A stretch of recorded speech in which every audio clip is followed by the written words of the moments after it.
ፍቅር ብዙ ኃጢአትን ይሸፍናልና ከሁሉ በላይ እርስ በርሳችሁ ከልብ ተዋደዱ። አንደኛ ጴጥሮስ ከምዕራፍ 4 እስከ 8። ለእኔ እንዲሆንልኝ የምፈልገው ለአንተም እንዲሆንልህ ስጥር። እኔን እንድትረዳኝ በምፈልግበት አይነት አንተን ስረዳህ እኔን ይቅር እንድትለኝ እንደምፈልገው አንተም ይቅር ስልህ ሁኔታዎች በሚያልፍ እውነት ውስጥ ፍቅር ስወድድህ በተለይ አብረን መኖር እንችላለን። ፍቅር ካልሆንን ሰውን ምን አንድ ያደርገዋል? በተከፋፈለና ጥላቻ በወረሰው ሳይሆን በተባበረና ቀና ልብ አብረን ሁሉን ሊያደርግ ወደሚችለው አምላካችን ስንጮህ በጎ መልስን እንቀበላለን። በምርጫ ሂደት ድምጻችን ይበጀናል ላልነው ተወካይ ወይም መሪ በመስጠት ከሚኖረን ለውጥን የመቃኘት ተሳትፎ በላይ በየዕለት ኑሯችን በመዋደዳችን ወደ ሰማይ የምንሰጠው ድምጽ ለውጥን ያመጣል። በዚህ መልኩ የሰጠነው ድምጽ ሊሰረቅም ሆነ ሊጭበረበር የማይቻል ነውና።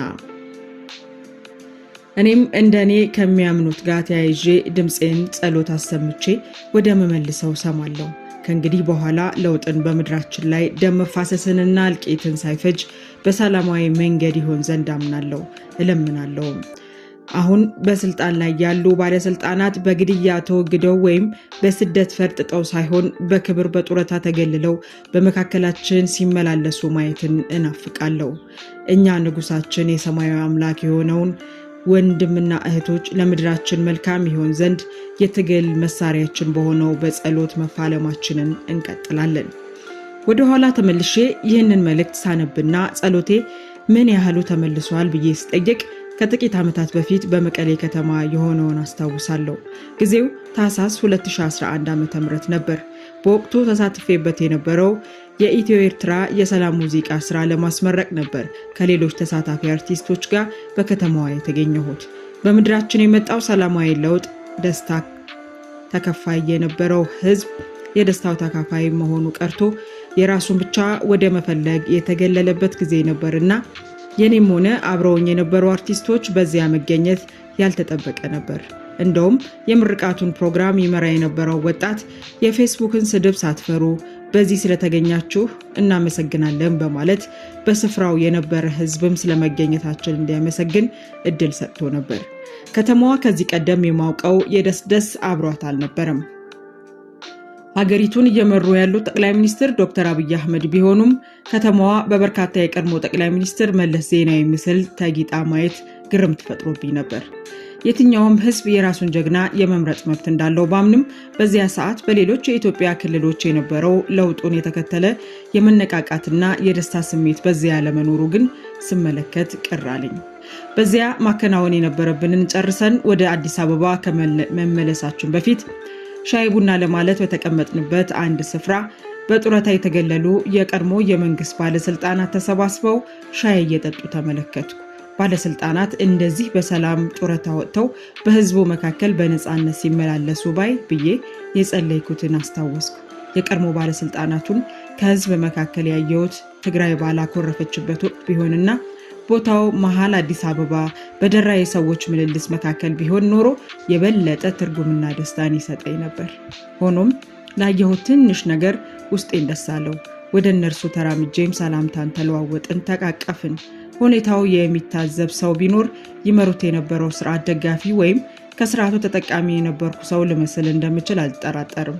ከመካከላቸው አንዱ አይኑ ውስጥ ያቀረረው እንባ የሚረሳኝ አይደለም። ከኔ እንደዚያ ያለ ሰላምታ እንዳልጠበቀ ተረዳው። ሁኔታው የኔም እንባ አመጣው። ሰው ማለት ምስኪን ፍጥረት ነው። ይህ ሰው አሁን በህይወት የለም።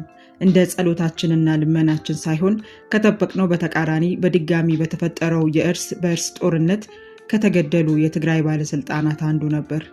ልንጨብጠው ብለን ያመለጠን፣ ደርሰንበት ያልነካ ነው። ስቀን ሳንጨርስ መልሰን ሳንላቀስ የተገኘንበት ሁኔታ እጅግ ያሳዝናል። በኢትዮጵያ ብልጭ ብሎ የጠፋው ብርሃን እጅግ የሚቆጩኝ ነገሮች ውስጥ ነው። ይህም በምጽፍበት ሰዓት አገራችን ከጦርነት አላረፈችም። የትግራይን ጦርነት ጣጣና መረጋጋት ተከትሎ ከትግራይ የሚመጣው የሰዎች ታሪክ አስከፊና አሰቃቂነት ይህኛው ጦርነት ለጊዜው እንኳ መከላከል አልቻለም። የትርክት ልዩነቱና በነገሩ ላይ ለብዙሃን የሚሆን ግልጽ ከአድሎና ከወገኝተኝነት የጸዳ እውነተኛ መረጃን ለማግኘት ያለው አስቸጋሪነት ወደ ኋላ ተመልሰን ምናልባት በድለንበትም ሊሆን የሚችል ጉዳይ ገብቶን እንዳንጠያየቅ የገደበ ይመስለኛል። ሁኔታው ቢያዝልም እቤት የምንመለስበት ሌላ የለምና ዛሬም በእርሱ እርዳታ ወደ እርሱ እንጮሃለን። በሚያሳዝን ሁኔታ እንደ ወረርሽኝ በህዝባችን መካከል እየተዛመተ ካለው ብሔርተኝነትና የጥላቻ በሽታ ነፍሳችንን በመጠበቅ በሰላም ወዳድነት፣ በፍቅርና በቅንነት ለመጽናት የምንችለውን ሁሉ እናደርጋለን። የቤት ልጅ ነኝ። ወላጆቼ የቤት ልጅ አድርገው ነው ያሳደጉኝ። በከፍተኛ ቁጥጥርና ጥንቃቄ ለማንኛውም ጉዳይም ሆነ ዓላማ ከቤት መውጣት ቢኖርብኝ ከወላጅ አብሮነት ጋር እንዲሆን በተለይ የአባቴ ቁርጥ አቋም ነበር። ከዚያ የተነሳ ትምህርት ቤት ወስዶ ለመመለስም ሆነ ከቤት ውጭ መገኘቴ ለሚፈልግ ለየትኛውም ጉዳይ ሽማግሌው አባቴ ሹፌርና ጠባቂ ቦዲጋርዴ ነበር።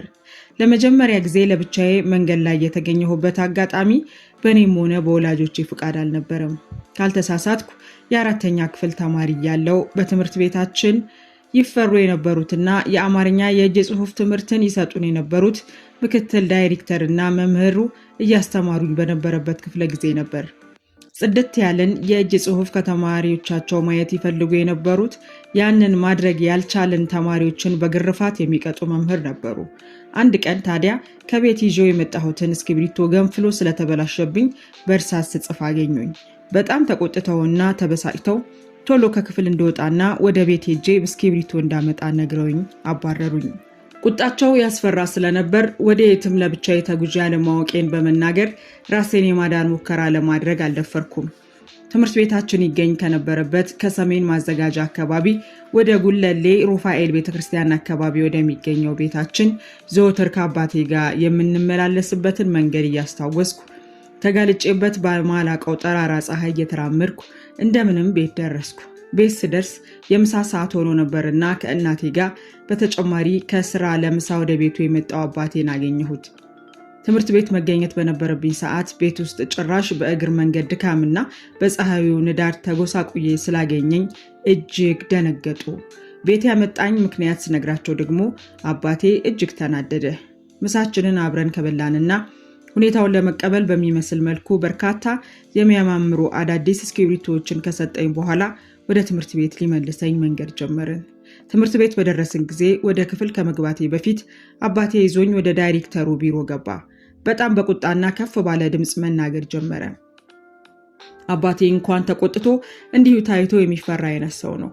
በዳይሬክተሩ ቢሮ ውስጥ ያገኘኝ ግን ምክትል ርዕሰ መምህራችን የሆኑት ራሳቸው የእጅ ጽሑፍ መምህራችን ነበሩ። ምን አይነት መምህራን ናቸው ያሏቸው? ይቺ ልጅ ለብቻዋ የትም ሄዳ አታውቅም። እንዴትስ ለእስክሪብቶ ቤት ድረስ ሂጂ ይባላል? አንድ ነገር ቢደርስባትስ ኖሮ መኪናስ ቢገጫት እያለ በከፍተኛ ድምፅ ሲናገር እርሳቸው ደንግጠው ማዳመጣቸውን ቀጠሉ። በጣም እንደፈሩ አስታውሳለሁ። አሳዘኑኝ። ተቆጥተው ያባረሩኝ መምህር እርሳቸው መሆናቸውን ላልናገርባቸው ወሰንኩ። አባቴም ይዞት የመጣውን ቁጣ ሁሉ በንግግሩ ዘርግፎና በመምህሩ ላይ እርምጃ መውሰድ እንዳለበት አስጠንቅቆ ወደ ስራው ሄደ። እኔም ወደ ክፍል ተመለስኩ። መምህሩም ላደረሱብኝ በደል የግማሽ ሰዓት ሰቀቀን ተቀብለው ጉዳዩ በዚህ አለፈ። በልባቸው እንዳመሰገኑኝ ግን አልጠራጠርም። አባቴ በከፍተኛ ቁጥጥርና ጥበቃ እኛን ማሳደጉ የሚያመቻመችበት ጉዳይ አልነበረም። ከወንድሜ በተለየ ለእኔ ለሴት ልጁ ልዩ ጥንቃቄ የሚያደርግ ነበር። እፍን ተደርገን ማደጋችን ሊፈጥርብን ከሚችለው ማህበራዊ ደንባራነት ይልቅ ለተለያዩ ሁኔታዎች በለጋ ዕድሜያችን መጋለጣችን የበለጠ አደጋ እንዳለው እምነቱ እንደነበር እረዳለሁ። እናቴ በበኩሏ ልጆችን ተጠንቅቆና ጠብቆ ማሳደግን ብታምንበትም የአባቴን ያህል አጥባቂ አልነበረችም እና እርሱ በሚፈቅዳቸው ጉዳዮች ተቃዋሚ አልነበረችም። የ8ኛ ክፍል ተማሪ ያለው መኖሪያችን ለሰፈራችን ቅርብ ከሆነና ልክ እንደኔ የሙዚቃ ፍላጎት ከነበራቸው ጓደኞቼ ጋር ለመገናኘት አቀድን። ከቤተሰቦቼ ፍቃድ እንደማላገኝ ብነግራቸውም እንደምንም ብዬ ምክንያት ፈጥሬ እንድንገናኝ ወተወቱኝ። መገናኘት የኔም ፍላጎት ነበርና አባቴን ውሸት ፈጥሬ ላስፈቅደው ወሰንኩ።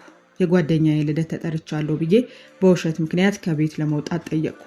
በነገርኩት ሰዓት ወዲያው መልስ ያልሰጠኝና ነገሩን ሲያስብበት የቆየው አባቴ ጠርቶ ልብሴን እንድለብስና ለመሄድ እንድዘጋጅ ራሱ እንደሚያደርሰኝና ምን ይዤ መሄድ እንደምፈልግ እንዳስብበት ነገረኝ። አባቴን ላታልልበት የሞከርኩት ፈጠራ እንዳልተሳካልኝ አወቅኩ። መዋሸቴን አውቆብኝ ይሆን ለጥንቃቄ ብሎ እንደሆነ እርግጠኛ ባልሆንም በእለቱ ከቤት ለመውጣት የቀየስኩት መንገድ ሳይሳካ ቀረ። አባቴን ለብቻዬ ሄዳለሁ ብዬ ላሳምነው እንደማልችል ስለማውቅ ትንሽ ቆይቼ ከገባሁበት አስቸጋሪ ሁኔታ ለመውጣት ሁለተኛ ውሸት መፈብረክ ነበረብኝ። እርሱም ራሴን ድንገት አመመኝ በሚል ሰበብ ከልደቱ መቅረትና መናገር ነበር። በሁለተኛው ውሸት አባቴን እንዳልደለልኩ ታውቃለሁ። የዚያን ቀን ሁኔታው ዳግመኛ እንደዚያ ያለው ሙከራ ላለማድረግ ተስፋ እንድቆርጥና ለቤታችን ስርዓት በሽታ መገዛት የተማርኩበት ገጠመኝ ነበር። ከዚያ በኋላ ከጓደኞቼ ጋር መገናኘት ከፈለኩ የምንገናኘው እኛው ቤት ብቻ ሆነ።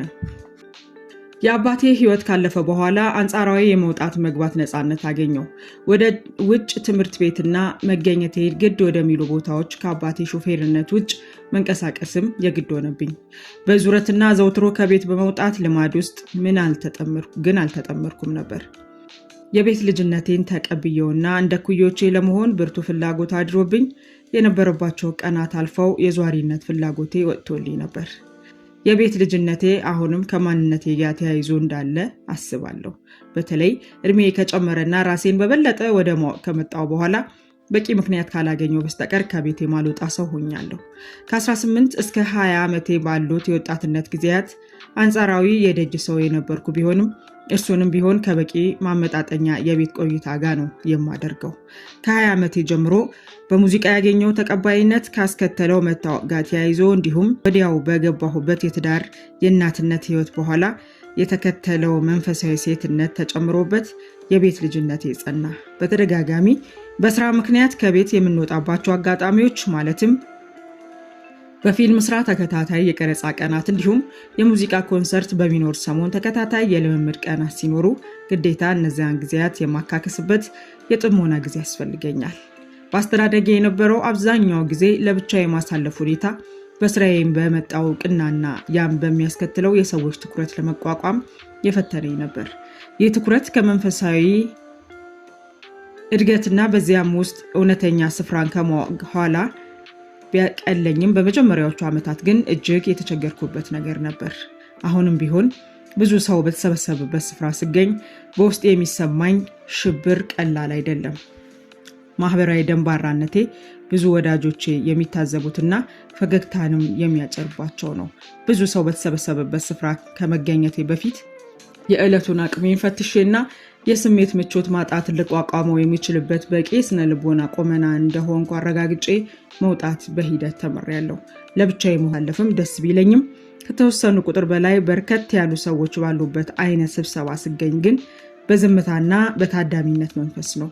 ሰላምተኛና ሰዎችን መጥሩ መንፈስ የምቀበል ቢሆንም ለመግባባት በተለይም ለመቀራረብ ምቹ ጊዜንና ሁኔታን የምፈልግ ሰው ነኝ።